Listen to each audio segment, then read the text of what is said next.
TC Rádio, a rádio oficial de quem investe. Hoje um dia de realização no Ibovespa, que cai, como a gente já trouxe aqui para você, depois da decisão do Comitê de Política Monetária do Banco Central manter a Selic em 13,75% ao ano e trazer um comunicado que foi considerado por muitos analistas como mais duro que o esperado em relação ao afrouxamento da política monetária. E a gente vai debater mais sobre a política monetária brasileira, conversando aqui no Expresso da Tarde agora com o Écio Costa, professor de Economia na Universidade Federal de Pernambuco. Conversa comigo, Gabriel Medina, e com a Mariana Friedman. Tudo bom, professor? Obrigado por atender novamente o convite aqui da TC Rádio. Como vai? O que é isso, é sempre um prazer estar conversando com vocês, Gabriel, Mariana e todos que acompanham, né, o Expresso.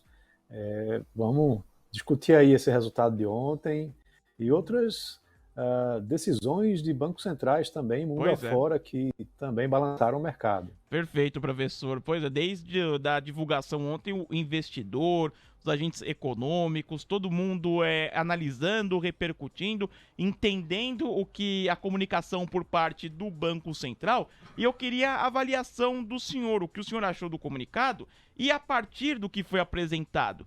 Fica difícil imaginar uma redução da Selic na reunião de agosto ou ela ainda entra no cenário do senhor? Não, tá sim, na minha opinião está totalmente dentro do cenário. Tá? Eu não fiquei surpreso, na realidade, com o comunicado de ontem. Vamos ver semana que vem também se vai ter mais algum detalhamento. Mas vejamos, né, venhamos e convenhamos. Você acha que o Banco Central, o Comitê de Política Monetária, iria chegar num comunicado e dizer, olha, não baixamos agora, mas em agosto iremos baixar? Claro que não. Né? Então, o que você tem que ler um pouco, né, nas entrelinhas.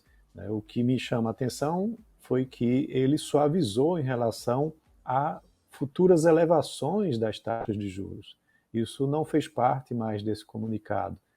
E aí, claro, tem decisões importantes aí pela frente, como, por exemplo, a manutenção da meta de inflação.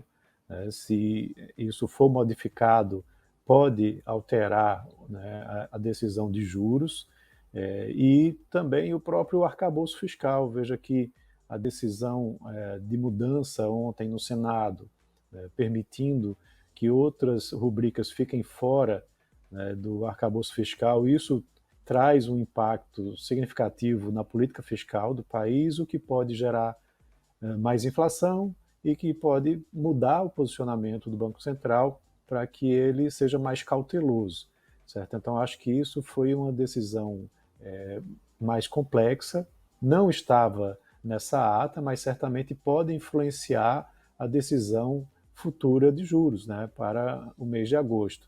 Voltou para a Câmara, isso só vai ser debatido em julho, espero que seja resolvido em julho, né, para que a gente já tenha um norte, né, quanto ao arcabouço fiscal e a previsão de gastos para a nossa economia, que aí ajuda a nortear também a decisão de juros por parte do Banco Central. Perfeito, professor. O senhor trouxe esse tema que é importante, né? Porque o Copom, ele reduziu de 3,6% para 3,4% a projeção de inflação para 2024, seguindo acima, né, do centro da meta de 3%, que é o horizonte em que o comitê se propõe a cumprir o seu objetivo. Aí o senhor falava dessas preocupações em relação ao texto do arcabouço fiscal, o próprio Copom cita isso no comunicado, mas alguns analistas esperavam uma queda mais forte nessas projeções de inflação para o ano que vem por parte do comitê. Além do que o senhor já citou, quais são, o que está impedindo essas projeções melhorarem, dada a sequência de indicadores que temos acompanhado nos últimos dias, vindo abaixo do que o mercado esperava, por exemplo, o IPCA também da última divulgação, vindo abaixo do que o mercado esperava. O que mais tem impedido essas projeções, professor, de caírem mais? Eu acredito que o Copom está aguardando um pouco o segundo semestre, né, o início do segundo semestre, onde você tem um processo de substituição de meses com deflação, né, por conta lá da política da limitação do ICMS sobre combustíveis, principalmente, trouxe um forte impacto com deflação. e a partir daí ele vai revisar essas projeções. Você tem um IGPM que está negativo no acumulado de 12 meses, e um componente principal do IGPM é justamente o IPA, né, o Índice de Preços ao Atacado, que mostra uma forte queda. Então, isso em se mantendo, você transmite isso para as projeções por parte do Copom, do próprio Banco Central e dos diversos analistas.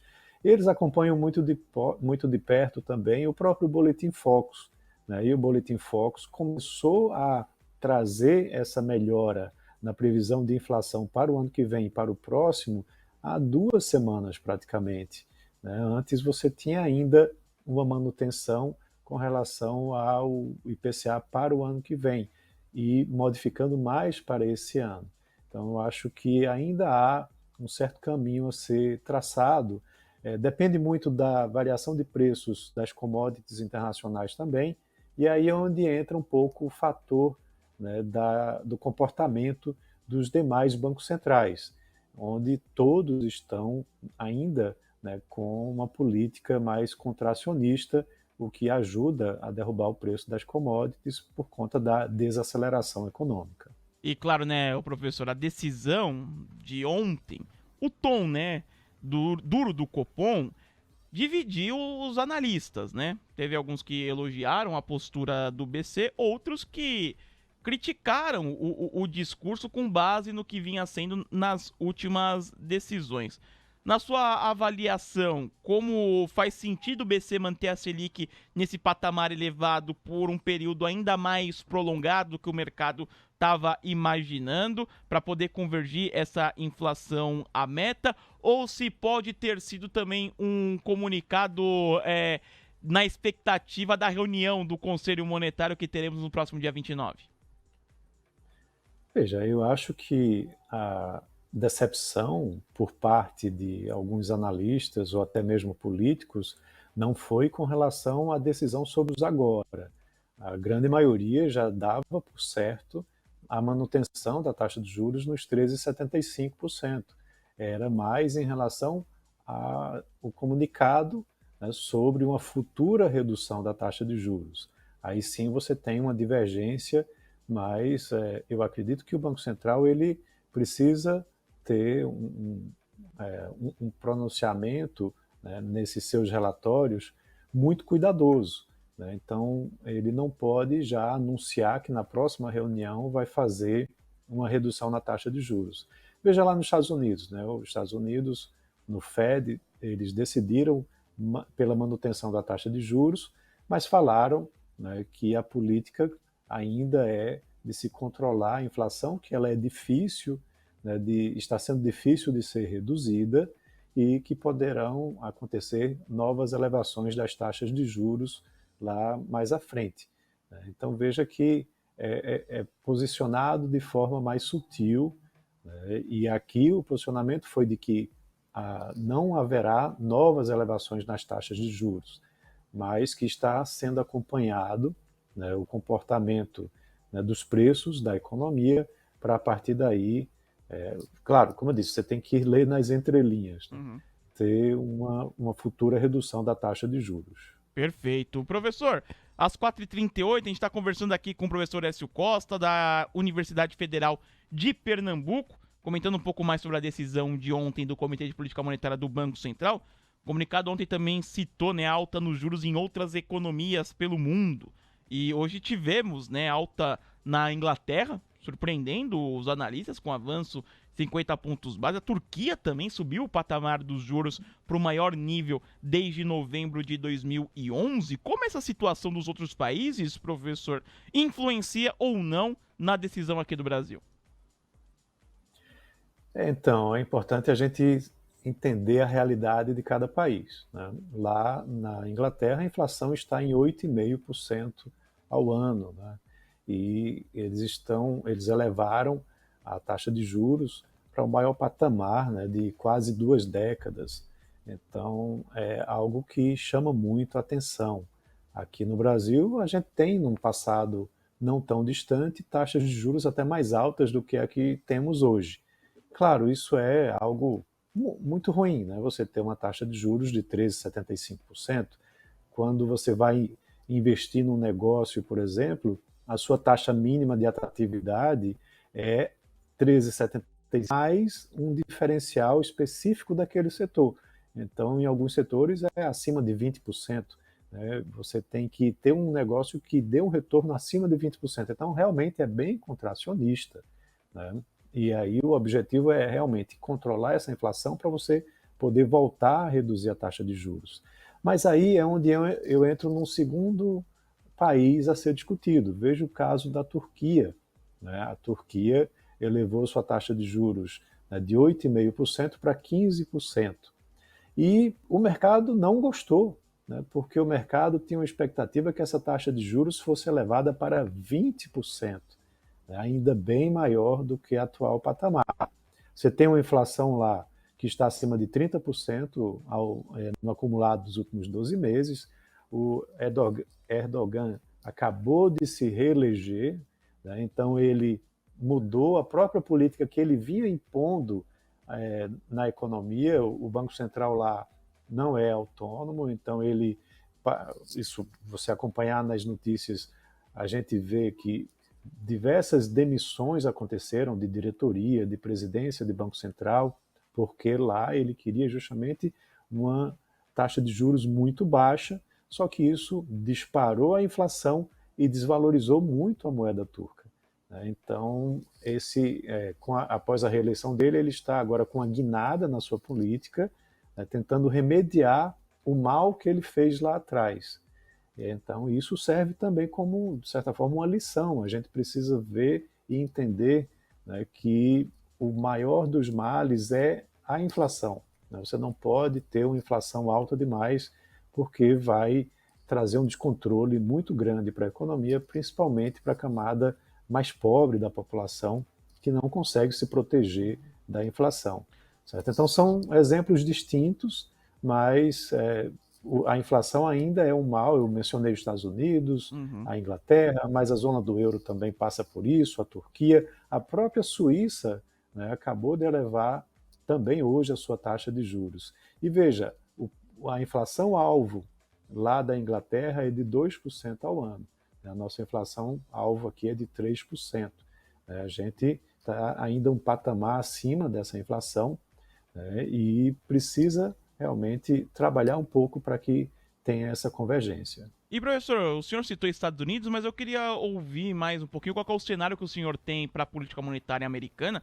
Hoje, o presidente do Fed, Jerome Powell, disse na audiência no Congresso que a autarquia não vai cortar os juros até observar justamente essa trajetória clara dos preços para a meta também de 2%, professor. Exato, como eu já comentei, o Powell disse que a inflação, ela nessa mesma audiência, ela está sendo difícil de ser controlada, né? E por conta disso, não descarta futuras elevações ainda esse ano, talvez até duas elevações, né? E isso é, deixa o mercado um pouco preocupado, né? Porque você tem também taxas de juros que são as mais altas em quase 2 décadas lá por conta lá nos Estados Unidos, né? Por conta desse problema da inflação. Então, isso pode também mudar de cenário. À medida que você tem essa desaceleração nos preços de commodities, você pode ter uma redução, né, no Consumer Price Index, lá o IPCA, o equivalente ao IPCA lá dos Estados Unidos, que já reduziu bastante, mas ainda está acima de 5%, que para eles também é um patamar muito elevado, né, onde você tem meta de inflação aí que gira em torno também de 2,5%, talvez 3%, nem 3% ao ano. E a economia americana continua, né, tendo um ritmo de crescimento interessante, apesar da política contracionista. Tá? Então, eu acredito que não deveremos ter guinadas significativas por parte do Fed aí nas próximas reuniões do comitê, né, do FONC, né, do Comitê Aberto de Política Monetária lá do Fed. Perfeito. Professor, muito obrigado pela participação do senhor. Um grande abraço e até uma próxima. Um abraço a todos e até desejo também um ótimo São João. Não é muita cultura maravilha, de claro. vocês aí, mas aqui em Pernambuco, hoje já é praticamente feriado, amanhã é quando se comemora, e é meio que um feriadão esse fim de semana. O mês todo, né, professor? Mês junino aí em Pernambuco. Em São Paulo, a gente tem aquelas pequenas quermesses, mas não se compara, né, Mari Friedman? Não dá nem pra gente dizer pro professor que tem uma quermesse, uma festa junina aqui em São Paulo, professor lá em Pernambuco. Grande abraço, professor. Até a próxima. Um abraço a todos e fica o convite para que venham aqui. Com certeza. TC Rádio, a rádio oficial de quem investe.